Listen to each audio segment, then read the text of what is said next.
예. 자, 오늘은 잠깐 제가 일어나 가지고 집 주변에 있는 벤치에 앉아서 담배 하나를 피우는데 바람이요. 가을 바람이 불어요. 오늘 좀 쌀쌀하더라고요. 예. 네. 살짝 춥다 이런 느낌이 좀 들었던 네. 바로 그런 날입니다. 자, 많은 분들 많이 와 주시고요. 자, 방송 시작하겠습니다.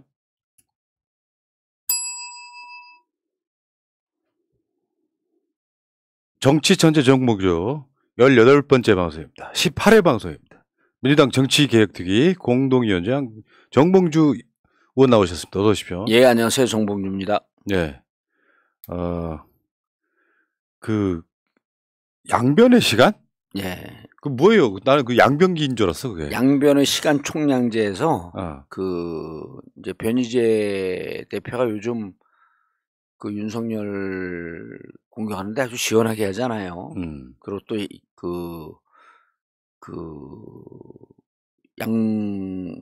양 박사도 또 한 이빨 하고 그래서 이제 윤석열을 좀 누가 잘까나 경쟁을 좀 붙여야 되겠다. 재밌게 봤어요. 근데 기획이 그냥 바로 실패했어요.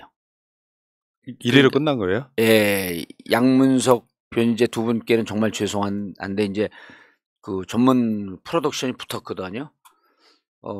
근데 조금 우리가 오바를 한 거지. 그러니까 이제 케미나 이런 거를 그러니까 정통 정치로 가려고 그랬거든요. 정통 정치를 하기에는 우리가 준비가 좀 덜 됐어요. 뭐 양문석, 변희재는 둘 다 탁월한 분들이고, 그리고 저는 개인적으로 변희재 대표가 무척 친해요. 옛날부터? 그렇죠. 그 서프라이즈 논객 아니에요. 그러고 보니까 옛날 우리 편이었지. 예, 그리고 양문석도 서프라이즈 논객이고, 양문석 박사는 글을 무척 잘 쓰는 사람이에요.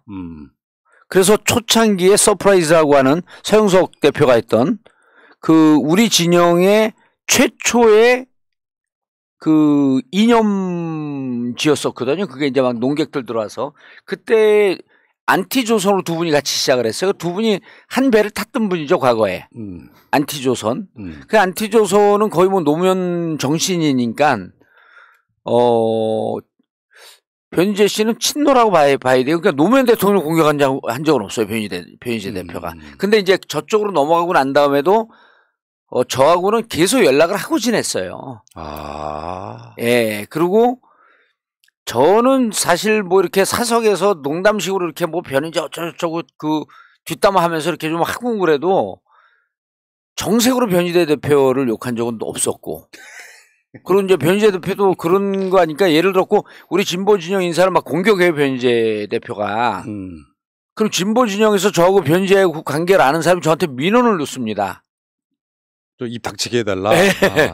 그래서 임모 의원이 한번 그런 적이 있어요. 누구라고 얘기는 실명하게 되면 또 구설수요 그러니까. 근데 이제 그 의원이 같이 커피를 마시다가 변 때문에 큰일 났어. 뭐 너무 공격을 해야 돼. 그래서 내가 그 자리에서 내가 해결해 줄게요. 그래서 전화를 했더니 그 임모 의원이 형은 좀 뻥 좀 치지 마. 근데 그 자리에서 제가 공격하고 이거 한 건 남았으니까 오늘만 하고 내일부터는 안 할게요. 그런 거예요. 그렇듯이 우리 쪽 공격을 하면 팩트 교정을 제가 해줬어요. 너가 당신이 알고 공격하는 게 이런 점이 사실과 다르더라. 그러니까 요 점은 좀 알고 공격을 해라. 그럼 이제 내가 전하는 걸 하지 말란 얘기거든. 그럼 또 멈춰요. 그래서 이렇게 관계 이제 계속 유지해 왔는데 두 분을 앉혀놓으니까 두 분이 과거에 무척 친했었던 관계야. 그래요? 그러니까 경쟁적으로 서로 나는 좀 둘이 네가 잘 까자 내가 잘 까자 그래서 좀 싸우기도 하고 그럴 줄 알았더니 둘이 너무 존경해 서로. 두 사람이 싸우면 안 되는구나. 안 돼요. 각이 안 서. 그러니까 두 분의 능력은 출중한데 우리 기획 의도가 실패한 거지. 1회 방송으로 끝? 예. 그래서 요즘 이제 매불쇼도 그렇고 또 미안한 게 짤짤이 쇼도 그렇고 거기서 이제 좀 이렇게 코믹하게 가잖아요. 변희재 대표가. 변희재 대표 무척 진지한 사람이거든요. 근데 코믹한 방송에 가니까 오히려 케미가 맞더라고. 그렇지. 본인이 까불 줄 모르는 사람. 저는 제 자신이 흥이 과도하게 많아서 잘 까부는 사람이고 변희재 대표는 안 까부는 사람이에요. 그러니까 옆에서 까불어 주니까 케미가 완전히 맞는 거야 이게. 아, 이해됨. 옆에서 흥을 돋아 주니까 그런데 맞는데 제가 또 무한 까불 수는 없잖아요. 우린 정통을 좀 윤석열 까는데 우리가 농담식으로 깔 수는 없지 않습니까? 아, 그 토사도 필요하죠 지금 시대에는. 예, 그래서 했는데 두 분은 너무 정말 좋은 무기인데 이거를 잘 포장하거나 좋은 무기로 만들 수 있는 우리 능력이 부족한 것 같아서 조금 설정을 다듬은 다음에 예, 한번 좀 다시 해보자 이렇게 했고 그냥 웃긴 게 변희재는 사실 김용민 거거든요. 그렇죠. 그렇게 하니까 이제 김용민 PD가 같이 시작을 한 거죠. 예. 처음에 보면 그 기획에 대해서 예. 신박하기도 하고 예. 저게 잘 될까 이렇게 되는데 광주에서 500명 모였대요. 그거 박수 보내야 돼. 이제 대구 치고 들어간다는 거거든요. 대구 집회를 한대요. 촛불과 태극기 연대 집회. 와 신박해 진짜. 참. 자 그리고 하나만 더. 예. 그건 이제 알았고. 예. 1시간으로 끝났구나. 아니 거기 예를 들어 갖고 또 이렇게 탁월한 푸른나무 같은 PD가 붙었으면 좀 상황이 틀려졌죠. 그쵸, 이분들이 그쵸. 방송을 한 30년 묵기들이야. 아. 그거하고 유튜버가 또 틀리잖아요. 그러니까 우리는 있잖아요. 예. 우리 기본은 예. 출연자 보호가 우선이에요. 그러니까 항상 예를 들어서 우리 PD도 우리 방송하기 직전에 그거 하잖아요. 마이크 들어갑니다 합니다. 근데 그 모든 거를 패널들을 상업적으로 써먹으려고 하는 게 문제예요. 아니 그분들 그랬다는 게 아니라 이제 다 제 실수죠. 지금 알겠습니다. 무슨 말씀하시는 줄 알겠는데. 모르셔도 돼요. 그거는 예. 이제 우리 방송 주제는 아니고. 다 저의 실수입니다. 두 번째는 제가 지금 3제가 들어와서 구설수에 많이 오르게 돼 있어요. 예. 자, 두 번째는 외전의 외전이. 예. 그러니까 그 권순표 앵커가 진행하는 외전의 외전은 원래 외전이 있고, 예. 그거는 채널로 이미 나가는 거고, 뉴스 외전이 있고, 예. 유튜브 방송으로만 나가는 게 외전의 외전이죠. 예. 내가 어저께 밤에 이제 이 방송 준비하면서 요즘에 정봉주는 무엇에 꽂혀 있나를 보려고 출연한 방송들을 가끔씩 봐요. 주제 잡으려고. 근데 너무 산만한 거야. 어젠 그거는 어제는 변명을 할 수 있어요. 네. 사실 마지막까지 고민했습니다. 최고위원을 나갈까 당대표를 나가서 이재명 후보를 디펜스를 할까. 제가 안 나가니까 벌써 30 의원 공격해야 되는 거 보세요. 살벌하게 하잖아요. 그래서 저는 당대표를 나가서 컷오프 3명 안에 들어가서 이재명 후보를 좀 중간에서 보호를 해야 되겠다 이런 생각을 깊게 하고 있다가 그러나 또 현실적으로 최고위원회 들어가는 게 맞다 이런 고민을 왔다 갔다 했는데 최고위원은 룰이 안 바뀌었잖아요. 지금 상황에서는 원외가 들어오는 거에 대한 거부감이 있기 때문에 컷오프입니다. 보라마나. 중앙위원으로만 하면 또 중앙위원이 390명인가 370명으로 확 줄어들었대요. 저도 그 자격이 없어요. 저도 중앙위원인데 요 투표권자 또 어떻게 줄였는지 잘 모르겠어요. 저도 없는데 일요일 저녁서부터 제가 몸이 아프기 시작을 해갖고 월요일과 월요일은 하루 종일 끙끙 앓았고 화요일 오전까지 앓고 화요일 점심이 지나니까 씻은 듯이 난 거야. 정치인이 정치할 기회를 놓치고 속으로 갈등하고 있었으니까 몸이 아팠던 것 같아요. 뭔지 알아요. 예, 그러고 나니까 솔직한 얘기가 어제 외전하고 이번 주 내내 이게 허해. 마음속으로. 그러니까 이게 뭐 중심도 안 잡히고 균형도 없고 그냥 뭐 어떨 땐 또 너무 진지하고 분위기가 꺼져 있다가 외전하고 또 친하고 반가운 사람 만나니까 또 날아가는 거야 그냥. 근데 거기 대책 없이. 그런 측면이 있죠. 그러니까 정규 방송으로 나가는 그 방송이 유튜브 전용 방송이 또 하나 생긴 거잖아요. 그렇죠, 있죠. 예. 그러니까 이제 마음의 심리 상태가 바뀌는 거 이런 측면도 있고 나는 거기서 뭘 봤냐면은 매의 눈으로 딱 보면 의원님 같은 경우는 전형적인 천재형이 보여요. 원래 천재들이 좀 산만해. 왜냐하면 그 컨텐츠가 일반 패널들과 좀 많이 다른 거고 제가 입이 쩍 벌어질 때가 되게 많거든요. 그러니까 산만하다 보니까 간혹 말 실수도 많이 하는 거예요. 근데 어제 방송을 보니까 야 저건 아닌데 싶은 게 내 내용은 뭐냐면 정봉주 의원님은 좀 더 좀 무거워질 필요가 있기는 해. 왜냐면 이게 만약에 MBC 제작진이라면 내가 제작진이라면 방송 중간중간에 저렇게 막 딴 길로 새는데 네. 좀 심하게 새서 어저께는 예, 심하게 샜죠. 심하게 새가지고 네. 내 걱정은 그런 거였고요. 아, 정봉주 의원이 제대로 정치를 할 수 있나? 저런 이미지가 남으면 그 PD들 입장에서는 재밌는 것과 산만한 건 다른 거예요. 근데 천재성이 많이 그러니까 확실히 천재들의 특성이기도 해요. 근데 그런 상황에서 좀 진정할 필요가 있다. 근데 거기서 누군가 그걸 지적을 해주고 그럼 난 브레이크를 딱 밟거든요. 아니 권순표 앵커가 이야기를 하면 네. 다시 돌아와야 되는데 혼자 자기 길로 가잖아 지금. 근데 이제 하면 저는 막 MBC를 공격을 해버리니까 그 사람들이 제지도 안 하고. 좀 근데 어제 그리고 밤에 그 텔레그램으로 저한테 딱 지적을 하셨잖아요. 근데 사실 방송을 하면서 우리가 나름 선수들이잖아요. 알아요 그날. 아 이게 좀 너무 나가고 있구나. 그럼 사과하십시오. 예. 권순표 형한테 시청자들한테 사과하세요. 순표 형 나이는 저보다 좀 많이 어리지만 비주얼은 저보다 형이로 보입니다. 그 사석에서 나한테 형처럼 큰 소리 치잖아요. 아니 술 한잔 사자 그러고 먹자 그러고 가. 그럼 먹자 그런 사람이 술값 내야 되는 거 아닙니까? 꼭 다 취한 다음에 혼자 오늘은 형이네.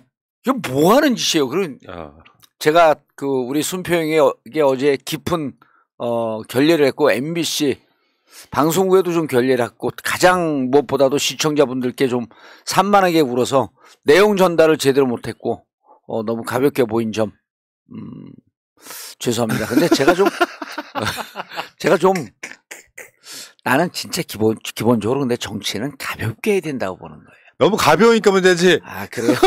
알겠습니다. 죄송합니다. 좀 아니 그러니까 이게 그 마무리하면 예. 틀을 벗어나면 안 돼. 그렇죠. 그 안에서 가벼워야 돼. 탈선을 하지 마라. 그러니까요, 내 말은. 그러니까 알겠습니다. 의원님한테는 내가 심리학 부전공자로서 천재의 끼가 확실히 보여요. 그런 산만하면서. 그리고 윤석열한테는 제가 봤을 땐 사이코패스 성향이 보여요.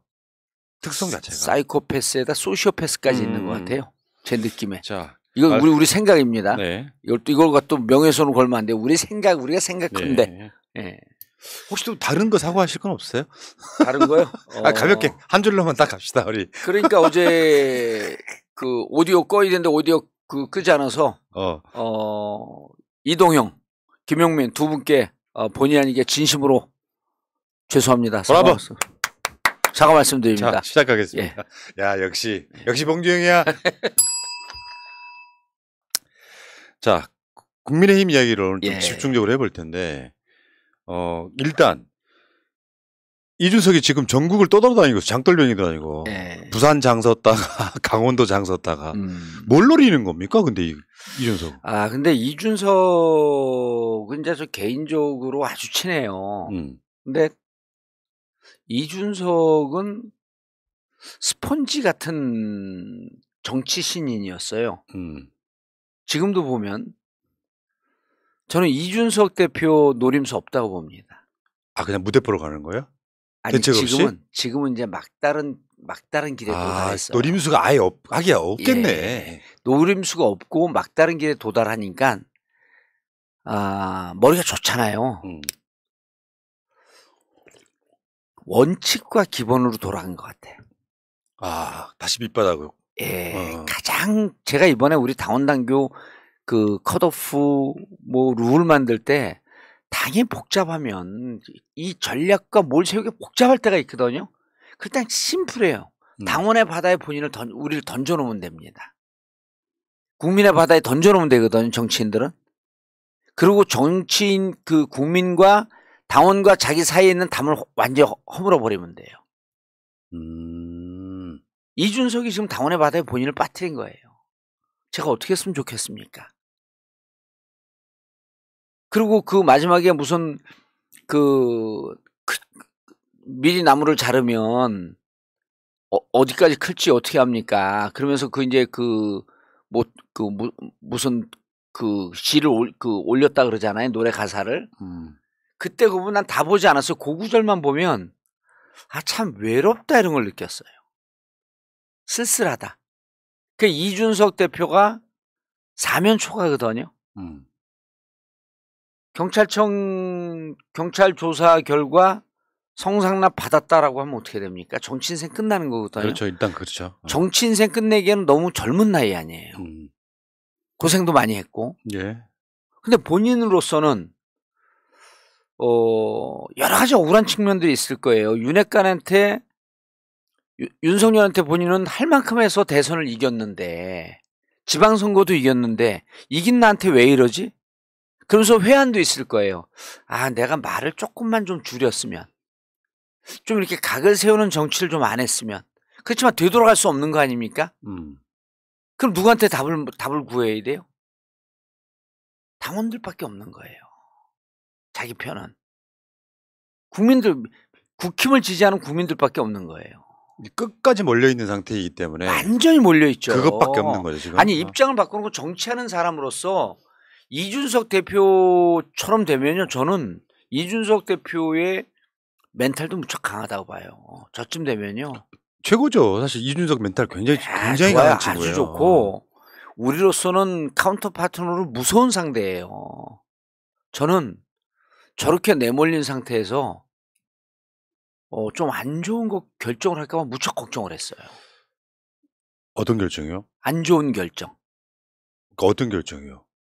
이를테면 우리가 상상하는 그 끔찍한 결정들이 있잖아요. 아, 진짜? 예. 아니, 이걸 정치인으로서 저도 미투 코너에 몰렸었잖아요.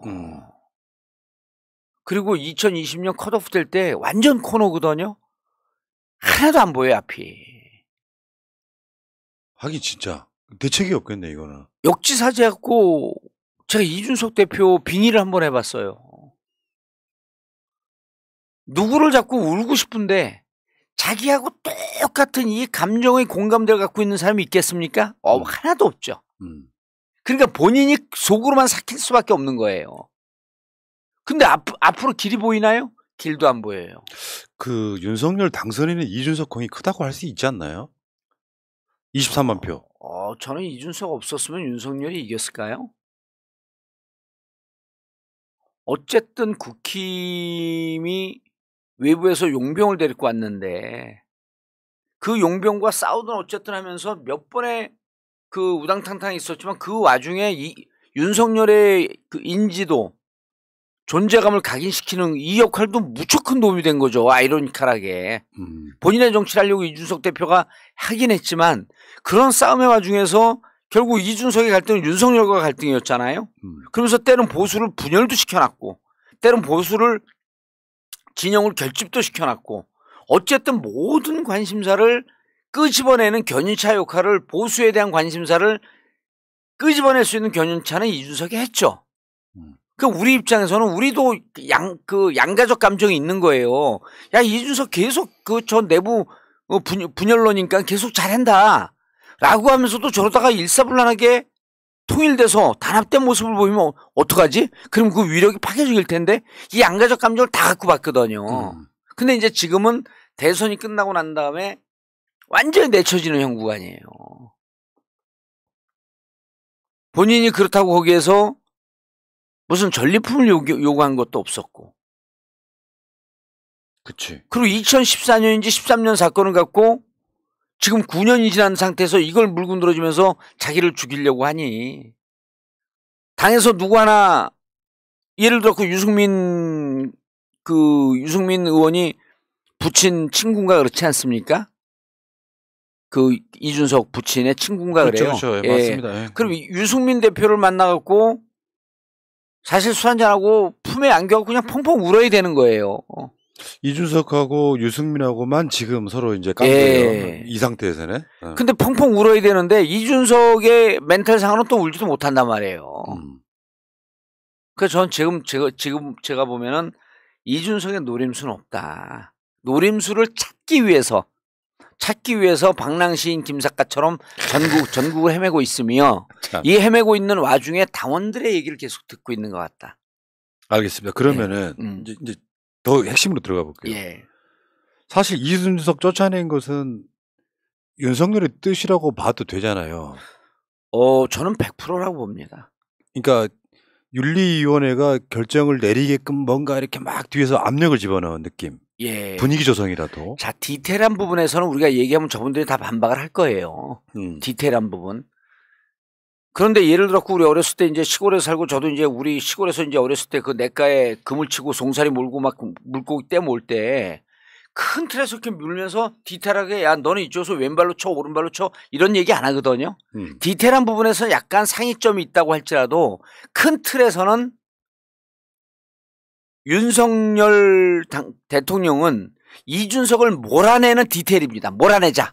이건 디테일이고 그건 아닐 거예요.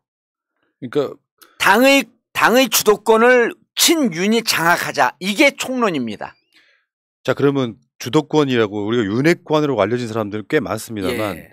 지금 핵심은 장제원과 권성동이다 이렇게 보면 맞을 것 같고 지금 장제원하고 권성동은 좀 갈라서는 느낌이 있어요. 현실적으로. 이렇게 보시면 됩니다. 우리가 그 싸움의 결과, 과거의 결과를 보면 그 지금 벌어지고 있는 싸움의 미래를 볼 수가 있는데요. 이명박 대통령 당선되고 친인에서 인수위에서 분화가 생깁니다. 이상득 있죠? 만사형통? 모든 것이 형으로 통한다. 인수위에서 인사 문제를 놓고 이상득이 주도하기 시작을 합니다. 근데 그 전에 대선 때는 누가 더 역할을 했냐면 작고한 정두원 의원과 정태근 의원이 역할을 많이 했죠. 둘 다 서울시 정무부시장 출신이거든요. 그런데 인수위 들어가면서 거기서부터 권력 투쟁이 붙습니다. 같은 친이 내부에서. 그래서 거기서 정두원도 인수위를 중간에 나오고 정태근도 중간에 나온 거로 전 알고 있어요. 그러면서 이상득한테 밀려갖고 정두원 정태근이 밀려나죠. 자, 이러면 이들의 문화적 정치적 문화가 비슷하고 그런 행태를 본다고 한다면 이와 같은 분화가 일어나고 있는 거다. 자, 막상 들어가 보면요. 이게 떡이 많습니다. 엄청 많죠, 떡이. 예, 엄청 많으니까 너무 많아서 이분들도 4년 동안 떡을 못 드셔본 분들일 때니까 I'm so hungry예요. 너무 이게 갈증이 나고 난 너무 배가 고프다. 근데 그거를 둘 다 윤석열의 친애를 받았던 사람이거든요. 총애를 받았던 사람들이에요. 근데 막상 권력 앞에서는 누가 1인자냐라고 하는 것 같고 둘이 감정 싸움. 근데 그전에는 월등히 정치적 레벨과 서열로 보면 권성동이 장제원보다 앞섰잖아요. 박근혜 탄핵하신 분이잖아요. 예, 장제원은 거기 하고 나갔고 권성동은 안에서 버티고 있지 않았었나요? 자, 그런데 정치적 레벨과 서열로 보면 그때는 서열 구분이 안 돼요. 저 밑에 있었단 말이에요, 장제원이. 근데 안철수와의 단일화 과정에서 혁혁한 공을 세우면서 수직 상승한 거죠, 장제원 의원은. 레벨이 같아진 거예요, 이제. 그러면 그 본인의 매형인지 그분과 김미경 누구죠? 안철수 의원의 부인 김 교수 같이 카이스트 교수로 있었던 연우로 그 집에서 단일화가 이루어진 거 아닙니까? 3월 3일 날. 그리고 장제원이 거기 처남인가 그렇고 이런 관계이고 그 전서부터 안철수와의 단일화는 장제원이 주도하지 않습니까? 그 내부에서. 그러면서 그때 공을 세우는 무게와 칼라가 달라지면서 내부의 서열 변동이 있었던 거죠. 그러면서 장제원이 거의 권성동 레벨까지 올라갑니다. 2인자까지 된 거죠. 2인자까지 됐는데 그때 당선인 비서실장을 쓰잖아요. 그럼 공인을 해준 거예요. 그리고 우리 당에서 그래도 누가 봐도 나는 그 레벨 1타나 2타쯤 된다라고 하면서 권성동은 스스로 나가서 원내대표를 하면서 입증을 한 거고. 근데 윤석열 입장에서 누가 더 친밀도가 높고 누가 더 얘기를 많이 할까요? 전 장제원이라고 들었거든요. 장제원이죠. 비서실장이니까. 아니, 그러니까 최근에 나온 이야기가 예. 윤석열은 9시만 되면 연락이 안 되는. 네. 근데 특히 장제원 만나는 날은 날 새고 술 먹는다. 이런 얘기가 막 떠돌더라고. 그다음 오전 일정이 없어진다는 거 아니에요? 그러니까 장제원이 훨씬 더 지금 많은 권력을 갖고 있는 것처럼 보이죠. 그러니까 권성동도 장제원한테 압력을 넣었다고는 하지만 부탁을 해서 사람을 꽂는 정도가 된 거니까 장제원이 사실상 더 2인자에 가까운 거예요. 근데 그때 이제 저는 정치인의 언어 모든 게 언어로 표현되는 거거든요. 언어는 항상 공학이 담겨 있습니다. 장난도 담겨 공학 속에 장난도 담겨 있는 거거든요. 근데 권성동이 구급 공무원을 넣는 과정에서 장제원 실명 얘기를 해요. 그걸 왜 그랬을까요, 진짜? 연맥인 거죠. 아, 장재훈을 매겼다. 예, 자기는 솔직하게 얘기하는 척하면서 매긴 거죠.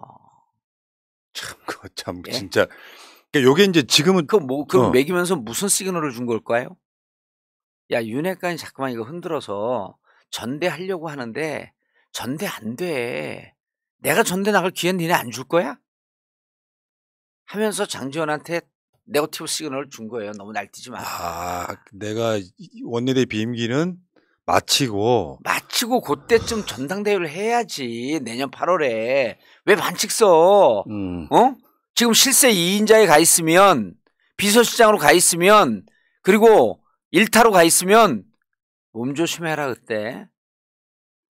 그러니까 지금 권력 분화가 시작된 거죠? 분화가 시작된 거죠. 그리고 그 안에서 그리고 이미 서열도요. 장지원 1타, 권성도 2타 이게 서열이 딱 정해진 거예요. 근데 그 전에 검찰 옷을 벗고 외곽을 떠돌 땐 그 권성동이 강원 패밀리로 해갖고 혁혁한 공을 세워준 거 아니에요. 전기업자 그분하고도 그 강원도 친구다 이러면서 그러면서 외곽에서 당 외곽에서 떠들 땐 권성동 역할이 컸습니다. 근데 당 안에 들어오고 난 다음에 그때 권성동 역할이 컸죠. 검찰 출신에 특수부 출신에 또 강원 그 강릉 패밀리에 강릉 지인들로 이렇게 역할이 컸는데 언제부터 이게 그 엇나가기 시작을 하냐면 안철수 카드가 급부상이 되면서 자칫 잘못하면 정권을 뺏길 수도 있다라고 하는 위기감 속에서 안철수를 잡을 사람이 누가 있냐라고 할 때부터 장지원이 급부상을 한 거예요. 그때 살짝 균열이 간 거죠. 그 안철수 단일화 성공시키지 않았습니까? 여러분들 기억해 보십시오. 2월 27일 날 일요일입니다. 그리고 그날 윤석열 직접 나와서 브리핑을 해요. 단일화 결렬됐다고. 그리고 3월 2일 날 마지막 토론회입니다. 언론 3사, 방송 3사. 3월 2일 저녁에 끝나고 나갔고 장지원의 매형집인가 그쪽으로 가요. 형 매형이라 그러죠? 그 집으로 가갖고 그 아크로비스타. 거기 이제 그 근처 어디 그 집으로 가서 밤새 술을 마셨다는 거 아닙니까? 그러니까 밤새 다 결론을 내리고 그때부터 합의문 작성이 들어간 거예요. 그리고 새벽 7시인가에 3월 3일 날 단일화 선언하지 않습니까? 요 전에 2월 28일 날 단일화 결렬 선언하고 2월 28일 저녁서부터 골든크로스가 벌어졌다는 거 아니에요? 내부 여론조사가. 그리고 우리가 그때부터 그때가 이제 며칠 그 선거가 불과 이제 10일쯤 남았었는데 그때부터 우리가 이거 밀어보자 그러고 3월 3일 이후는 호남에선 역전이 우리가 치고 올라가기 시작했고 3월 3일 날 안철수와 단일화되면서 영남에선 윤석열이 또 치고 올라가요. 근데 인구가 많은 윤석열이 치고 올라오면서 결국 본인들은 득을 본 거지. 그럼 이 안철수와의 단일화 과정에 공을 세운 자 누구이냐 이렇게 된 겁니다. 실질적으로 윤석열한테 도움이 됐네요. 도움이 됐죠. 그래서 더 권력이 더 주어졌다. 그러니까 그때 당선자 비서실장으로 군장을 달아준 거죠. 완장을 때 달아준 겁니다. 그때 이후로 당선자 비서실장을 완장 단 이후로 지금까지 몇 개월이냐 5개월이거든요. 5개월 동안 장제원 천하가 만들어지기 시작한 거죠. 지금은 그러니까 실질적인 실세는 장제원이다 이제 국민의힘에는 현실적으로는. 지금은 이런 거예요. 제가 보기에는 이번에도 우리 토트넘 보고 이제 축구 팬들 많을 텐데 자 수비진 링크에서부터 빌드업 과정을 하잖아요. 빌드업을 하다가 이제 마지막에 골을 넣는데 아직 골을 넣지는 않았는데 빌드업을 해갖고 골 넣기 일보 직전까지 갔죠. 지난 5개월 동안 장제원 1인자 빌드업 과정을 거쳤다. 그러니까 이 과정에서 야 어느 쪽에 장제원인데 올챙이 시절 생각해야지. 내가 7급으로 놓달라 그랬잖아. 언제 9급으로 놓달라 그랬어. 내가 너한테 압력 놓잖아. 부탁했잖아. 이거 국민들이 좀 알아야 되지 않아? 네가 실세라고 좀 너무 나대지 않아? 뭐 YTN에 직접 전화도 했다며 장성철이 왜 자기 편 안 드냐고. 이런 여러 가지 얘기들 돌지 않습니까? 그러면서 실질적으로 솔직하게 얘기하는 척하면서 장제원이 내부에서 권력을 휘두르고 있습니다. 국민 여러분. 이거 봐주세요. 이러면서 그래 뭐 자기들끼리 이제 밥 먹는 쇼도 하고 했지만 결국 그 다음에 또 다시 장제원이 이제 권성동 매기는 발언했잖아요. 여기서 이제 부정공호 심리학을 하셨다니까 저는 이제 뇌인지 과학을 공부한 사람의 입장에서 정치권은요. 정치인들 많이 하시잖아요. 정치인들은 통이 커야 되잖아요. 군자의 정치를 얘기한 건 공자 맹자대로 끝났습니다. 군자는 대인이거든요. 정치인들 속은요. 밴댕이 소갈딱지예요. 왜 이렇게 웃기냐. 오늘처럼 이렇게 안정적으로 웃겨야 되는 거죠. 웃겨도. 그렇지. 이렇게 해야죠. 이렇게. 밴댕이 소갈딱지가 한번 감정적으로 싫잖아요. 절대 마음속으로 진심된 마음속에서 화해 안 합니다. 그렇지. 앙금이 남아 있는 거지. 근데 일반인들은요. 멘탈이 그렇게 강하지 않은 사람, 멘탈이 강할수록 그 뿌리가 깊거든요. 잘 안 흔들리는 거예요. 그 감정의 뿌리가 깊기 때문에 화해 안 됩니다. 제가 이 방송하면서 그 나름 마인드를 안정시키는 스킬이 그거예요. 네. 내가 마음이 불편하면 상대를 용서해 버리면 돼요. 그래서 그 상대방을 소인배 만들어 버리면 돼. 근데 정치인들은 그게 더군다나 지금 한참 권력의 어떤 맛을 보고 있는 사람들이라 서일 하나가 중요할 거라고 생각해요. 지금 장제원 입장에서는 마쿠의 실세가 되고 싶은. 그러니까 이번에 그 이준석이 끝나고 나면 안철수 당대표의 장제원 사무총장 요거 체제로 가겠다가 소문이 바닥 돌고 있잖아요, 지금. 실세 사무총장이 하고 싶은 거죠. 그렇죠. 네. 그래서 근데 이러나 저러나 장제원한테 무게 중심 완전히 실렸어요. 그래서 저는 두세 달 전에 장제원이 실세로 부상하는 걸 보고 저는 박수를 보냈습니다. 이건 우리가 이기는 꽃놀이패다. 아까 제가 이준석 무서운 정치인이라고 그랬잖아요. 우리가 눈에 보이지 않는 가늠자로 견적들이 다 나와 있습니다. 정치인들의 견적이. 장제원이 국힘의 실세가 된다? 그럼 우리가 곧 정권을 잡을 시기가 도래하고 있구나. 권성동보다요. 우리로선 더 낫습니다. 권성동은 미우나 고우나 어쨌든 이쪽에서 잔뼈가 굵고 경륜이 있는 정치인이거든요. 장제원 의원이 경륜 있는 정치인이라고 평가하기는 좀 쉽지 않아요. 그러니까 우리 봉도사는 권성동이 더 우위에 있다. 더 무게가 있죠. 그리고 중심이 있기 때문에 흔들기가 더 쉽지가 않죠. 그쵸. 이야기 들어보니까 기자들 사이에는 그래도 권성동은 합리적인 사람이라고 평가를 받더만. 그게 무서운 거예요. 보수가 대한민국 보수가 어디 있습니까? 숫골 아니에요, 솔직히. 근데 그 숫골이 합리적이라는 평가를 듣는다? 무서운 거죠. 그게 경쟁력인데 사실은. 경쟁력이죠. 근데 권성동도 최근에 발언들을 보면 완전 숫골이던데. 완전 숫골이에요. 그걸 위장포로 가리고 살고 있는 거죠. 특수 검찰 출신이라니까요. 그래서 강원랜드 취업 청탁건도 무죄가 된 거 아닙니까? 판사가 이야기를 했는데 검사가 제대로 기소를 안 했다는 뉘앙스로 얘기했잖아요. 그 시기에 중앙지검 검찰총장을 지낸 분이 윤석열 씨 아닌가요? 그렇습니까? 그럼요. 그 시기 아니에요. 강원랜드는요.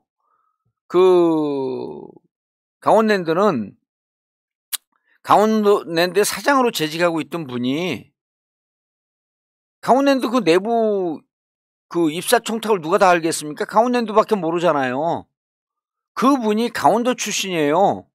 그 국힘에 과거 민주당 있다 넘어간 분이에요.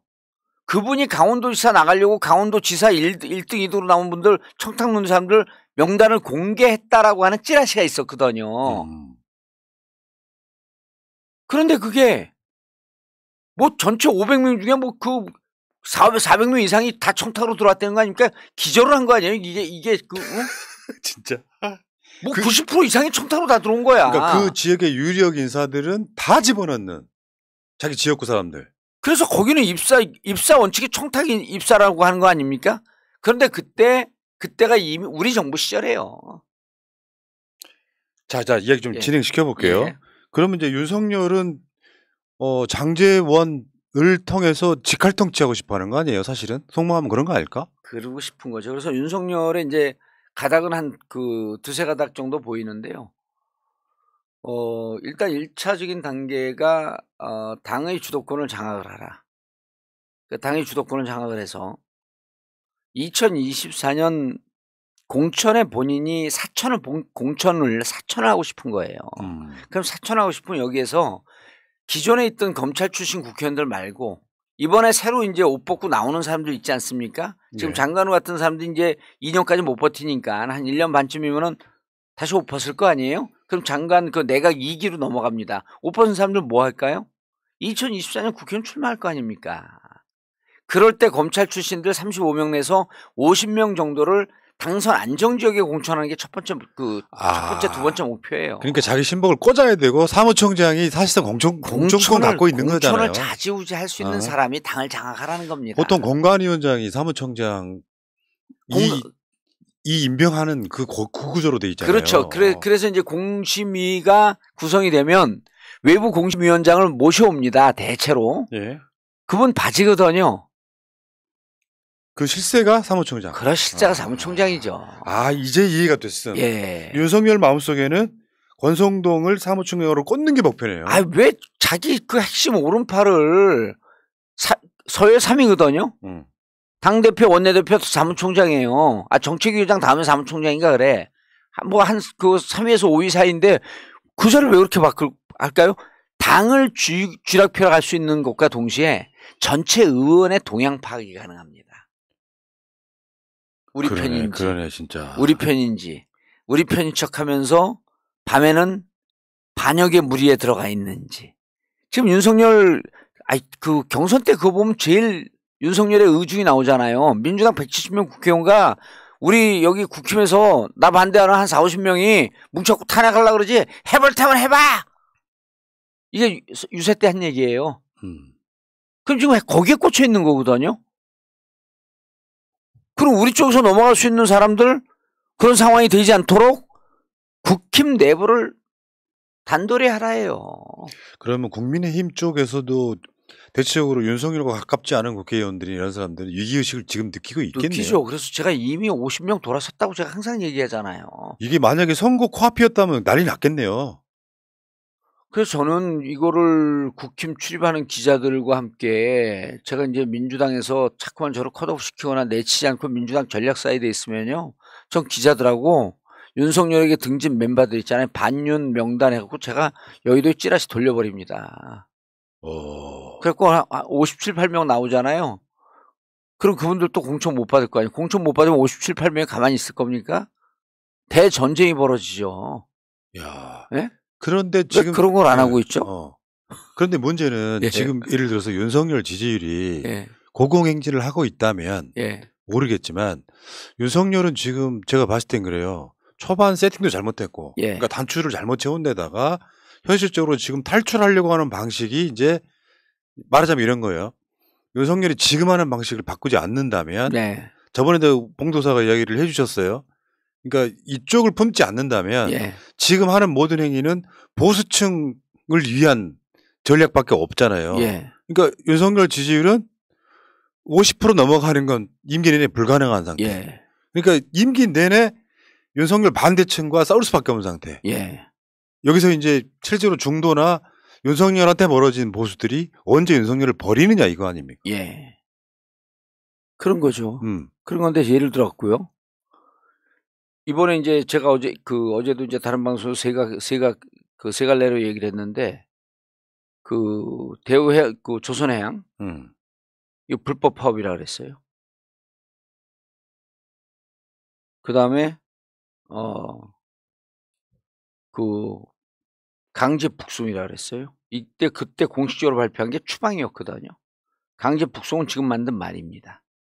자, 그런데 불법 파업 이게 대우 불법 파업 얘기하면 여러분들 내용을 잘 모르기 때문에 이제 그거 뭐 또 얘기하냐 그런데 이분들 하청 회사의 파업이거든요. 하청 회사에 15년 된 상근자들 2014년에 연봉이 5,200인가 그래요. 5천만 원 좀 넘습니다. 2014년에요. 한 달에 400 정도 되죠?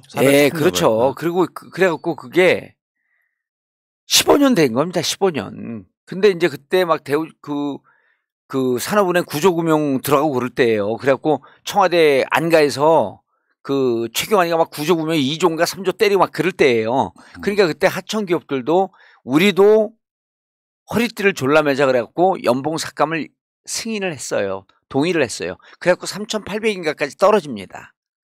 그럼 자그마치 한 30% 날린 거거든요. 그런데 지금 그 상태 그대로예요. 그래 이분들 지금 그 슬로건이 2014년으로 연봉 돌려달라는 거예요. 자, 그런데 윤석열이 이럽니다. 느닷없이 불법 파업자들 가서 만나 자기가. 불법 파업자라고 그러지 않고. 국민들 어떻게 하겠습니까? 반응이 폭발하죠. 가서 무릎을 맞대고 대화를 하는 거야. 진정성 있네. 예. 산업은행이 도대체 왜 원청은 이렇게 임금이 싼가? 원청은 많은데 그러면서 원청과 하청 싸움으로 싹 만들어버려. 그런 머리들이 없는 겁니다. 그 다음 북송이요? 이거 하지 말고 자 한반도 비핵화를 하기 위해서는 내가 김정은을 좀 만나야 되겠다. 북한에서 북측에서 던지는 모든 조건을 수용하면서 만나겠다. 그럼 유엔에서 만나지 말라 그럴 겁니까? 그럼 국민들이 문재인보다 잘하네.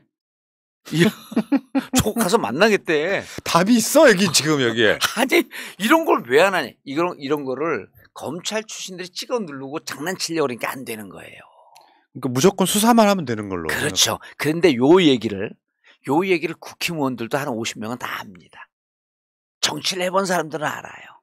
근데 있잖아요. 그 사람들 얘기를 안 듣는 거지. 윤석열의 진짜 리스크는 일종의 우리가 학창 시절에 미팅하는 것처럼 첫인상이 굉장히 중요하잖아요. 잘생기고 못생기고를 떠나서. 근데 윤석열은 지금 인수위부터 시작해서 한 4개월 넘는 시간 동안 점점점 물론 그 전에 대선 경선 때부터 시작했을 때 지금은 일종의 조롱거리로 전락한 느낌이에요. 그러니까 웬만하게 신박하지 않으면 이미지 회복이 못하는 상태거든요. 하는 말마다 모자라다고 느끼는 상태. 가장 위험한 카드가 있습니다. 아니, 우리로서 가장 위험한 카드가 있는데 그건 좀 이따 말씀드리고 어제 누가 그걸 보내준데 요즘 인터넷에 도는 게 중학생들 사이에서 그거 보셨어요? 중학생들 사이에서 누가 멍청하게 굴면 그거 봤어. 너 윤이냐 이런다는 거예요. 너 윤석열이냐? 윤석열이냐? 그리고 누가 되게 잘못하면 너 아베 되고 싶어? 그거 보고 서동요 생각나잖아요. 예? 아이들 사이에서 동요로 소문이 돌면서 끝나는 거예요. 이게 민심이. 이게 민심이거든요. 그러면 지금 제일 위험한 수는 우리들에게 제일 위험한 수. 그러나 국가는 좀 그래도 좀 돌아갈 만한 수가 있어요. 뭐예요? 어차피 저쪽 안 들어요. 해. 공개하지 않고 네. 이준석을 만나는 겁니다. 이준석을 만나요? 예. 그래서 이준석을 만나서 어떻게 하면 이 난국을 돌파하겠냐. 그럼 이준석이가 자기한테 확 문을 여는 순간 이준석은 급 겸손해질 수밖에 없어요. 왜? 자기가 다 알지 않거든. 저번에 이준석하고 윤석열이 만났다는 거 아니에요? 예. 근데 그것이 보도로 나가니까 대통령실에서 알려줄 수 없다라고 사실 이준석을 내치는 것 같은 느낌이 들고 나서 윤리위 결정이 나온 거예요. 그러니까 실제로 이준석 입장에서는 윤석열이 만나주는 것만으로도 동아줄처럼 느낄 거예요. 그러면. 근데 지금 그걸 안 하고 있다. 안 하고 있죠. 그래서 당대표인데 왜 안 만납니까? 만나서 야 이거 난국인데 너 아이디어 뭐냐? 어떻게 했으면 좋겠냐? 네가 하는 대로 해볼게. 내가 정할못 아니냐? 그리고 이준석이가 자기 아이디어 얘기하겠습니까? 그럼 그때부터 당의 원로들을 만나기 시작을 하죠. 그럼 어떻게 돼요? 당이 일사불란하게 이게 뭉치기 시작을 합니다. 아이디어를 내기 위해서. 그러면은 당 의원들이 어떻게 생각하죠? 나는 이 윤석열하고 한 번도 줄이 없는 것 같은데 이제 내 얘기를 듣는데 그럼 나도 이제 뭐 그 이너서클 되는 거야? 총선 경쟁을 할 거 아니에요. 일단 본인들의 내부 결속이 중요한데. 내부 결속 총선 경쟁하면서 아이디어가 나오고 정치 잘하는 사람들이 꽤 있거든요 그 안에. 그분들 얘기를 듣기 시작해갖고 그 아이디어를 갖고 지금은 어차피 퍼펙트 스톰 때문에 외부 요건을 극복을 못해요. 그러니까 우리가 손으로 꼽았더니 한 15가지 돼요. 그 퍼펙트 스톰이. 도저히 안 돼요. 그러니까 대책이 없어. 죽어가 이 전 세계 위기야. 그럼 지금 윤석열은 어떻게 해야 되냐면 모두 축제 갖고 쌩 주접을 떨지 말고 정말 어려운 경제적 환경에 처해 있는 대우조선을 가고 파업하는 현장에 지금 국민들 시선이 몰려 있을 때 거기 가야지. 그럼요. 아 예를 들어 희망버스 뜨잖아요. 이제 대우조선 그 노동자들 격려하기 위해서 희망버스 나도 타겠다고 윤석열 느닷없이 나타나 봐요. 그거 내리라 그럽니까? 있을 수 없는 일이니까. 없는 일이니까. 아니 얼마나 신박해. 나도 타겠습니다. 아 그리고 여러분들 다 날 지켜주는데 경호원이 뭐가 필요합니까? 건들건들 나타나면 사람들이 당신 내려요. 어떻게 그럽니까? 그렇게 갖고 그 군중들 앞에 껴봐 만약에 거기서 그날로 지지율 10% 올라가요. 그러니까 어쨌든 간에 윤석열은 시장 가서 팝콘 먹지 말고 남대문시장 가서 떡볶이 먹어 그냥. 그러니까 그런 식으로 윤석열이 할 수 있는 사람이었으면 지지율 이렇게 안 왔잖아요. 맞아요.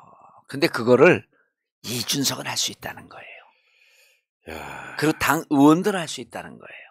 그리고 100가지행명식으로 아이디어를 내봐라. 그리고 한 10가지 정도를 국민 친화적이고 무릎을 낮추고 무릎을 꿇는 자세로 내 국민들에게 다가가겠다. 그런데 이것을 진정성 없는 쇼가 아니라 보여주기식이 아니라 진짜 우리가 기조를 바꾸고 나 검찰 출신 아니다. 이제는 국민 편이다. 검찰 편 아니고 국민 편이다. 이런 메시지를 줄 수 있는 건데 뭐든지 다 하겠다. 근데 뭐라 그랬어요 이번에? 지지율 중요하지 않다. 아니 네 맘대로 해 그럼 아이디어 얘기 안 해줄게. 아니 그러니까 이런 거예요. 그 윤석열이 초반 지지율 떨어지기 시작할 때 나 여론조사 신경 안 쓰는 캐릭터다라고 이야기를 했어요. 안 돼요. 그러니까 국민이 그 말에 대해서 일종의 심지어 보복을 하는 거예요. 그럼요. 그래? 신경 안 써? 그러면 계속하면 지지율 떨어뜨려 볼게 하고 사실 이쪽 진영에서도 여론조사 응답하자라고 하는 운동이 일어났어 지금. 실제로 보수 진보가 아직도 10% 이상 응답률이 차이가 나잖아요. 10%밖에 안 나오는 거 아니에요? 그러면은 그때 국민 여론이 심각하니까 이게 국민의 뜻이 엄중함을 알고 잘하겠습니다. 정말 민심 탐방을 해보겠습니다. 그리고 가는 데 가고 그리고 어디 가고 예를 들어 갖고 어느 지역을 갔는데 계란 맞아요. 그 경호원들 쓰고 있는데 경호원들 피치면서 쇼를 하려면 그런 거지 밀치면서 팝콘 먹지 말고 야 내가 지금 맞아도 싼 일을 하고 있는 거 아니야? 너네가 왜 막어? 내가 맞을게. 그 계란 던진 사람한테 어떤 심정으로 저한테 계란을 던졌습니까? 그리고 그 사람이 죄송합니다. 그러고 갈 거 아니에요. 그러니까 안 일어날 일을 생각하지 마시고요. 그러니까 지금 제가 봤을 땐 그래요. 그 초반 스탠스 물론 저는 그게 문 대통령을 배신했던 것부터 시작해서 조국 장관 내를 쳤던 것 포함해가지고 그 감정이 쌓여 있는 거 맞고 그게 제일 크죠. 그러니까 요거는 윤석열이 초반에 대통령이 되고 나서 정말 베스트를 보여줬다면 지지율이 60%는 넘어갈 수 있었어요. 중도까지 포함하면. 네. 근데 윤석열은 지금 중도까지도 조롱감의 대상이 돼서 우리가 항상 하는 말이잖아요. 윤석열 찍었다는 사람이 주위에 없다. 어딘가에 있을 텐데 그런 정도로 말 꺼내기 부끄러운 대상이 돼버린 거잖아요. 네. 그러면 윤석열은 50% 이상의 지지율은 전혀 얻지를 못한 채 임기 내내 그것 때문에 리스크를 갖고 시달릴 것이다 이런 거죠. 그렇죠. 그리고 이제 저러다가 편안간에 이게 현타가 오고 각성을 하게 되면 그래서 저 마지막 꼭지가 민주당에 좀 경고를 할 필요가 있는데 2008년에 지금 외부에서 수혈된 인물이라고 하는 점에서 이명박과 윤석열이 무척 비슷한 가닥이 있어요. 네. 그래서 그 친이 요원들을 많이 쓰고 있지 않습니까? 친이 출신들이 중하급 직원들을 많이 세팅이 되어 있어요. 그다음에 국회의원들도 친이 출신 사람들을 그 대선 때 많이 썼고, 자 이명박이 2008년 4월 5월에 광우병 쇠고기 수입 때 10% 초반까지 떨어집니다. 10% 중후반까지. 예. 그랬다가 언제 50%를 찍냐면 2009년 12월 넘으면서 50%를 찍어요. 기적적으로 올라간 거죠. 아마 그때 그것을 했던 사람들에게 어떠한 상황이 됐는지 지금 스타디가 들어갔을 거로 보여요. 어제 그저께 이재호 그분도 인터뷰에서 그랬거든요. 10%까지 내려갔다가 50%를 올리는데 죽을 똥 쌌다. 근데 지금 이 상태로 50% 영원히 못 오를 것이다 라고 민주당이 생각하고 있으면 오판입니다. 올리기는 무척 힘들지만 50% 올라가게 되면 밑에까지 처져 있던 게 올라간 거기 때문에 기저효과 이런 게 있기 때문에 이게 탄탄한 지지율이 될 수 있어요. 되래. 그렇죠. 기저효과. 그럼 민주당의 위기가 또 오는 겁니다. 그럼 여기 이 시점에서 민주당 어떻게 해야 돼요? 민주당 걱정 한번 해보실까요? 민주당의 어떤 의원들이 몇몇 의원들이 그 국회에서 토론회하고 그러면서 어제 포스터를 보려 왔길래 제가 3가지 얘기를 했어요. 당원 당규를 먼저 검토해라. 그 다음에 지금 이재명 후보를 전당대회를 통했고 이재명 후보를 검찰과 같은 논조, 국힘과 같은 논조로 근거 없이 공격하는 사람들의 말을 다 추려봐라. 이게 2번째입니다. 3번째로 이러한 내용이 해당 행위이므로 당 윤리심판원에 고발하겠다라고 하는 뜻을 갖고 고발자들 서명을 받아라. 4째, 직접 고발을 해라. 그래서 국힘 편을 들거나 검찰 편을 들거나 그 근거는 예를 들었고 서른 의원이 얘기했잖아요. 변호사비를 대납했으면 누군가 대납한 사람이 있을 것이다 해요. 이거 사람들이 들으면 그거 말 되네 이렇게 얘기해요. 여기서 뭐가 허점이 있냐면요. 대납이라고 하는 것은 윤석열의 표현이에요. 그러네 진짜. 무슨 대납이에요. 참.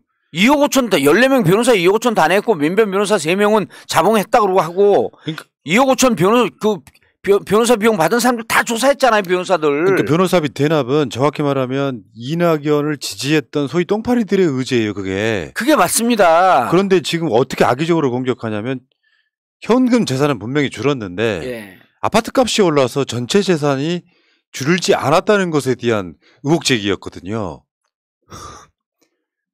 돈의 출처를 밝힐 수 없으니 의심한다. 이거는요. 윤석열이 조국 공격할 때 이게 검찰이 각각의 이상한 논리를 쓰거든요. 너가 무죄 이게 진중권도 그 논리를 써요. 야 이거 그 표창장 위조되지 않았다는 걸 증명하지 못했으니까 위조야. 이게 무슨 논리입니까? 그걸 이름하여 이제 부작위 증명이라고 하는데 부작위 증명 안 한 건 증명을 못 하는 거예요. 그러면 안 한 건 그냥 안 한 거지 뭘 증명을 해? 니네가 그것을 위조했다라고 하는 걸 지들이 증명을 해야 되는 거지. 대납했다라고 하는 걸 증명을 해야죠. 그럼 언제 대납을 했어요? 그리고 이재명 후보의 해명을 한 번이라도 들어봤나요? 난 서른 의원에게 묻고 싶어요. 이재명 후보의 해명을 들어봤습니까? 이낙연 지지한 분들 들어봤습니까? 11명 변호인 조사한 분들 그들 입장을 다 들어봤어요? 그거 조사해놓고 혐의점이 없는 것으로 지금 검찰이 한 발도 못 나가고 있지 않습니까? 그러니까 지금 나오는 게 없는데. 근데 대납이라고 한다면 대납한 사람 누군가 있을 것이다. 대납이라고 하는 프레임을 누가 놨는데. 자기 지지자들이 그런 거야. 자기 지지자들이. 이재명 혐의자가 무슨 혐의가 있을 거야 그러면서 뒤에 가서 뭐라냐면 혐의가 있을 거니까 죄가 있네? 이게 무슨 개소리를 하는 거예요. 참, 사실 대납은요. 무척 심각한 범죄 혐의 프레임이에요. 이재명 그랬잖아. 대납한 적이 없다. 난 2억 5천 줬다. 그리고 변호사들 다 조사했지 않냐. 그 뭐가 문제냐 도대체 이게. 대납이라고 하는 걸 니들이 만든 프레임 아니냐. 뭘 대납을 해요? 참, 진짜. 나는 그런 것만 보고 있으면은 민주당 이가 갈려요. 그러니까 대납이라고 하는 표현을 쓰는 순간 이거는요. 당원 당규 위반으로 윤리심판원의 제소검익감이에요. 그러니까 있지도 않은 사실을 변호사비 대납 사건이라고 이야기해버리면 그게 있는 사실이 돼버리거든요. 예. 그래서 이거를 지금 준비하고 있는 제가 저거는 본명은 안 쓸게요. 과거 노사모 때부터 20년 동안 민주당을 위해서 했고 한때 저하고 또 더럽게 싸웠어요.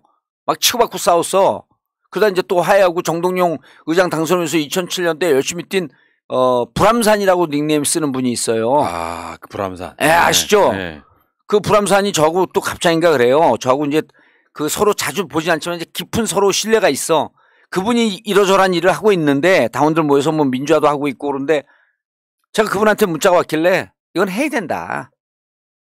그러니까 그 권리당원들하고 의논해보겠다 그러더라고. 그래서 이제는요, 제가 김혜영 전 최고위원이 부산에서 이렇게 얘기를 해요. 이재명 후보가 당대표 도전하기 위해서는 사법 리스크를 다 해결하고 와라. 사법 리스크는 당에서의 공식 명칭이 뭔지 아세요? 정치 보복이에요. 그렇죠. 정치 보복이지. 예. 정치 보복 프레임이에요. 정치 보복하고자 이재명에게 이러저러한 그 사법적 그 사법적 프레임을 씌웠던 그게 정당하다고 동의하는 이 당의 당원은 뭐 하는 당원입니까? 정치보복을 정당하다고 얘기하는, 정치보복을 그냥 하지 않지 않습니까? 정치보복은 총론이고, 총론 예를 들어서 난 널 죽이겠어. 그럼 뭐를 죽여요? 칼이 있을 거 아닙니까? 총이 있을 거 아닙니까? 총칼을 휘두르는데 그 총칼을 휘두르는 게 바로 그게 사법 리스크라고 하는 그 총칼이에요. 근데 이 사법 리스크가 정당하다는 거야. 이재명을 죽이는데 총을 쏘려고 하고 칼로 휘두르고 하는데 그 칼 피하고 오라는 거 아닙니까? 그 총 피하고 오라는 거예요. 아니, 칼을 휘두르고 총을 쏘는 놈들이 나쁜 놈들인 거지. 그 얘기를 해야 되잖아요, 민주당 당원은. 그러니까 김혜영 최고위원이 그 얘기를 하길래 해당 행위하는 사람은 어떻게 저렇게 보고 있냐, 민주당 국회의원들은. 대납을 했으면 대납한 자가 있다? 대납이라고 하는 프레임 자체가 당원당규 위반이고 해당 행위입니다. 기관당원들 왜 이거 그냥 보고 계세요? 이건 정치 공세로 끝날 문제가 아니라는 거죠. 아닌 거죠. 이 일을 열심히 하고 있는 불암산 그 동지에게 찾아갖고 그분에게 힘 실어주고 이렇게 하는 분들에게 박수 쳐주고, 저는요 이재명을 돕자고 하는 얘기가 아닙니다. 누가 이낙연한테 이렇게 씌우면 저 똑같이 이렇게 분노하겠어요. 이낙연과 이낙연은 당의 공공자산입니다. 민주당의 가장 위대한 공공재예요. 훼손시키면 안 됩니다. 이거 훼손시키면 감옥 가요. 브라보. 이낙연을 존중해 주길 바라는 분들에게 제가 한마디 드릴게요. 아주 우리 초등학교, 중학교 윤리 시간에 배운 거 있지 않습니까? 너가 존경을 받고 싶으면 상대방을 존경해라. 이낙연이 존중받길 희망하는 이낙연 지지자들께 한마디 드릴게요. 이낙연이 존중받길 희망한다면 이재명을 존중하세요. 어디 이재명을 감옥에 넣지 못하고 기소하라고 아각거리면서 이낙연 존중하기를 바랍니까? 아니, 그러니까 비열한 게 지금 이재명의 사법 리스크가 이낙연 쪽에서 터뜨린 거예요. 저는 이제 그거는 많은 사람들이 얘기하는데 저는 뭐 그 얘기까지는 안 해요. 뇌죄는 뇌가 알렸다예요. 제가 얘기하지 않아도 압니다, 그거는. 그래서 저는 분명히 얘기했는데 이재명 우리의 공공자산입니다. 여러분 뭐 또 이렇게 비유하면 안 되는데 저기 세종대왕 초상이 뭐 있죠? 세종대왕 서 있는 걸 조각물 있잖아요. 동상? 동상이요. 그게 생각이 안 났어요? 예, 그거 생각이 안 났어요. 동상. 아니, 내가 전라도 호남 친구들만 할 땐 동상 이거 동상. 근데 여러분들 한번 가갖고요. 장대 한 10m 되는 거로 그 동상 한번 때려보셔 보세요. 바로 정경한테 끌려가는 거거든요. 이재명을 공격하는 거는요. 그렇게 우리의 문화재, 우리 소중한 공공자산 공공재를 공격하는 것과 똑같습니다. 왜? 멋있다? 가장 유력한 후보 아니에요. 이낙연 지금 미국 갔지만 또 역시 와갖고 민주당의 대선 후보가 될 수 있는 사람이에요. 역시 공공재, 공공자산입니다. 그럼 자기가 지지하는 사람은 공격하면 뭐라고 난리 피고 그 남의 후보는 다른 사람이 지지하는 후보는 그렇게 공격을 해요? 그걸 공격하는 무기와 칼이 왜 검찰이 주장하는 검찰 정권이 주장하는 것과 똑같은 주장을 하냐고요. 정치 보복인데. 그러게요. 자, 그럼 의원님 잠깐 시간이 얼마 안 남아서 마지막 하나만 더 여쭤볼게요. 법사위는 어떻게 해야 됩니까? 묻지 마세요.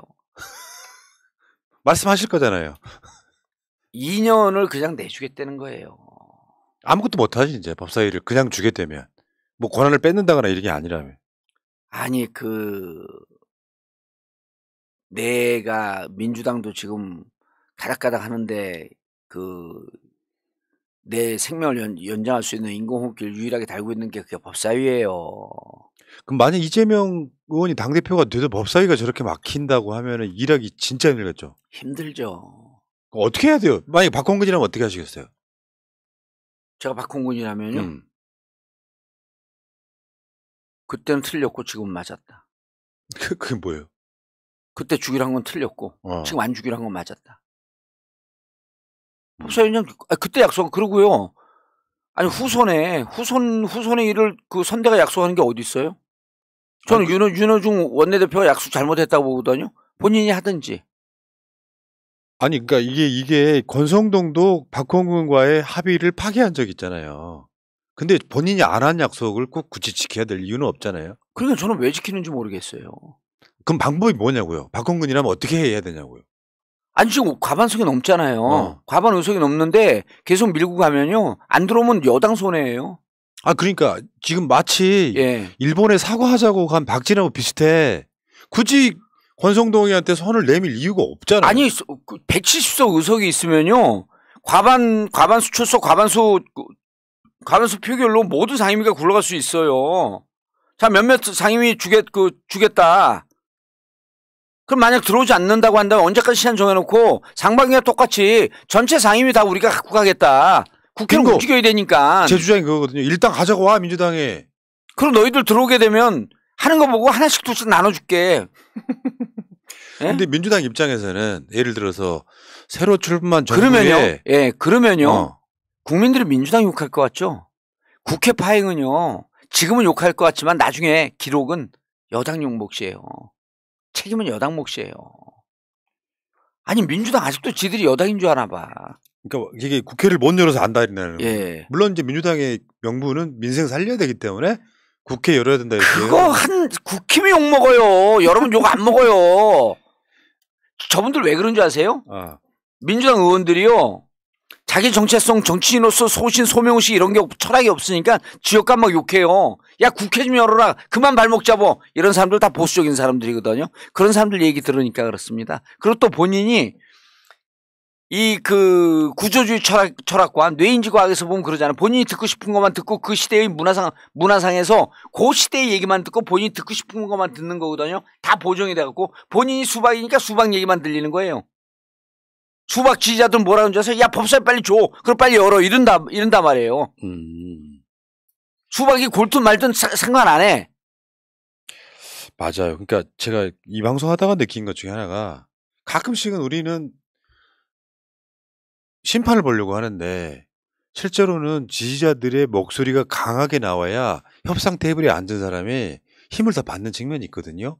근데 이쪽에서 강하게 법사위 주지 말라고 외치고 있음에도 불구하고 이 목소리를 이용할 생각을 하지 않고 내가 먼저 여당인 것처럼 우리 민생 챙겨야 되니까 빨리 국회 들어가고 싶은데 니들 필요하다면 법사위 줄게 딱 이 포지션에 있는 거거든요. 그래서 제가 어떻게 이준석만은 못하다는 얘기를 항상 하는 게 박홍근 원내대표님 제가 하나만 부탁드릴게요. 민주정책연구원 갖고 뭐 합니까? 제발 여론조사 좀 파파파박 돌리라고 맨날 요구하잖아요. 당에서 자 2개 축으로 나눠보면 됩니다. 당원들에게 법사위 넘겨주는 거에 대해서 한번 설문조사 해보세요. 그 다음에 전체 국민을 상대로 해서 국민들 중에 민주당 지지자 혹은 중도층만을 대상으로 해서 국힘 지지자들 빼놓고 여론조사 국힘까지 넣는 거 아니에요, 그거. 우리의 정치적 결정일 때 우리 민주당 지지자와 중도층까지 넣는 거거든요. 그분들에 갖고 법사위에 넘겨줄 것이냐 말 것이냐 한번 좀 물어보고 그거에 따라서 결정 좀 하세요. 아 진짜 그거 중요하네. 아 그렇게 하고 내주라면 내주고 내주지 말라면 내주지 마세요. 뭐 지들 정치 쇼도 모르면서 맨날 정치 다 하는 것처럼 지들 맘대로 앉아갖고 쿵짝쿵짝하고 있어. 지금 이제 방송하는 타임에 박홍근과 권성동이 만나서 이제 협상을 한다고 하거든요. 최종 결단을 내린다고 하거든요. 그러면 이제 저는 이렇게 생각해요. 법사위가 일단 넘어가 버리면 권성동이 어떤 약속에도 저는 깰 거라고 봐요. 그러니까 국회 여는 데 있어서 국회가 왜 파행됐느냐 할 때 국민의힘이 약속을 안 지켜서 라고 이렇게 버티고 있으면 언젠간 더 나아가서 민주당이 국회를 열어버리고 상임위원장 다 임명하고 끝나버렸으면 훨씬 좋았겠다 이런 생각도 좀 들고요. 이러저런 조건으로 뭘 조건을 걸고 법사위를 넘겨주겠다. 자구심사위원 일체하지 않겠다. 상원의원처럼 행동하지 않겠다. 여러 가지 조건을 했는데 누가 누굴 믿습니까? 그 말을 믿어요? 그 법사위에 딱 차지하고 앉은 다음에 그렇게 안 해버리면 어떻게 할 거예요 이거를? 자, 그래서 협상의 결과가 어떻게 나올지 모르겠는데 참. 아니 왜 당원들한테 안 묻죠? 그러니까 자기들의 명분을 위해서 물어보면 훨씬 더 편하잖아요. 책임도 본인들이 질 게 없고. 좀 답답하네. 알겠습니다. 자, 오늘 또 이제 여러 가지 분위기가. 내 스토리는 얘기를 아직 시작도 못하네. 차분할 때예요. 차분할 때. 왜냐면은 분위기라는 게 있어서. 그렇죠. 구설수가 없을 때. 본인 알고는 있었다 보면.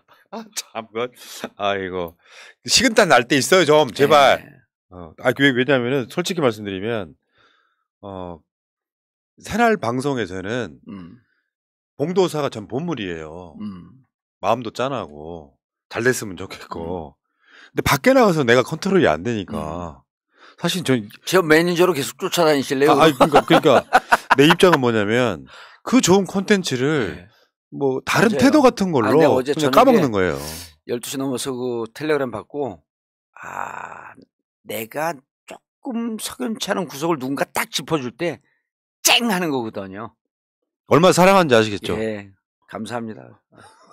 참 저는 그런 생각을 하거든요. 살아온 세월이라는 게 있고 그 세월 속에 수도 없이 많은 과오를 남기는 게 인생인데 그 과정에서 그런 거 있잖아요. 좀 되게 흔한 말이지만 까방권이라는 것을 갖고 있는 사람이 저한테는 몇 사람 있어요. 이 사람만큼은 자잘한 실수에도 나는 그 사람 영원히 지지할 거야 라고 하는 그 까방권이 몇 사람 있어요.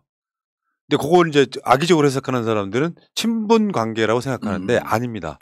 절대 아니고. 그러면 오랜 방송을 하신 그 푸른나무님이 그렇게 그 경도되지 않죠. 제가 이제 제가 옛날에 제일 안 좋았을 때가 낙검에서 끝나갈 때예요. 예. 근데 그 다음에 감옥을 가시고 제가 마음속으로 이 방송 시작하면서 했던 생각이 뭐였었냐면 정봉주를 다시 현역 의원 만들고 싶다. 내가 마치 감옥 간 것처럼. 그 이후에 처음으로 방송을 하게 됐을 때 내가 느꼈던 감동은 뭐였냐면 그 사람들이 없었으면 우리가 이명박 시대 어떻게 지냈나 싶을 정도의 느낌이 있어요. 그러니까 나한테는 정말 본받고 싶은 사람이기도 하고 일종의 우리는 그들의 키즈잖아요. 근데 그 사람들이 다 잘 됐으면 좋겠는 거예요. 저는 개인적으로. 맞습니다. 저 오늘 개인적으로는 김용민 PD하고도 연락을 했었거든요. 오늘 낮에. 예. 그러니까 내가 갖고 있는 마음속의 느낌이 뭐냐면 그저 그렇게 나는 다 좋은 사람들이에요. 그 사람들이. 의원님 포함해가지고. 아유, 제일 큰 형으로서 제가 다 부덕한 소치입니다. 인격도 부족하고. 그래서 제가 이 까방권을 또 지금 많이 쓰고 있는데 네. 이 까방권이 소진되면 안 됩니다. 그렇죠. 맞습니다. 또 공을 세우셔야 돼. 저는 지금 이제 좋은 말씀 해주셨는데 진짜 제가 평생 잊지 못할 건 이런 거예요. 도초에 말없이 저를 지지하고 있는 분들이 있거든요. 그럼요. 그분들을 실망시키면 안 돼요. 알겠습니다. 예. 자, 오늘 정봉주 의원과 뭔가 가슴이 뜨거워지는 시간이었습니다. 자, 정치 천재 정봉주. 마지막으로 하나. 준서가 힘내라. 준석이요? 예, 갑자기 준석이요? 아니 좀 짠해요. 왜냐면 이제 완전히 정치권에서는 제가 보기에는 뭐를 해도 이제 내쳐졌거든요. 정치권에 좋은 자산인데. 뭔 자산이에요, 솔직히. 아니, 자산이죠. 그래갖고 싸워서 윤석열을 이겼으면 좋겠어. 우리는 그냥 이간질로 써먹는 도구지. 아니에요. 그 윤석열을 이기고 임기 중단에 합류하라. 임기 중단 세력에 합류하라. 자, 어쨌건 지금 대통령이 사실상 식물 상태인 거거든요. 국민 심리적으로는. 저론감이 돼버리면. 자, 여기까지 하시고요. 예. 다음 주에 또 뵙겠습니다. 예, 감사합니다. 고맙습니다. 예. 민주주의 평화 통일 다 죽어간다. 이대로는 놔둘 수 없다. 자, 다시 한번 해보는 거야. 자, 다시 한번 싸우는 거야. 자, 손 맞잡고 어깨를 걸고 우리 함께 이기는 거야. 자, 다시 한번 해보는 거야. 자, 다시 한번 싸우는 거야. 자, 손 맞잡고 어깨를 걸고 우리 함께 이기는 거야. 자, 다시 한번 해보는 거야. 자, 다시 한번 싸우는 거야. 자, 손 맞잡고 어깨를 걸고 우리 함께 이기는 거야. 자, 다시 한번 해보는 거야. 자, 다시 한번 싸우는 거야. 자, 손 맞잡고 어깨 어깨를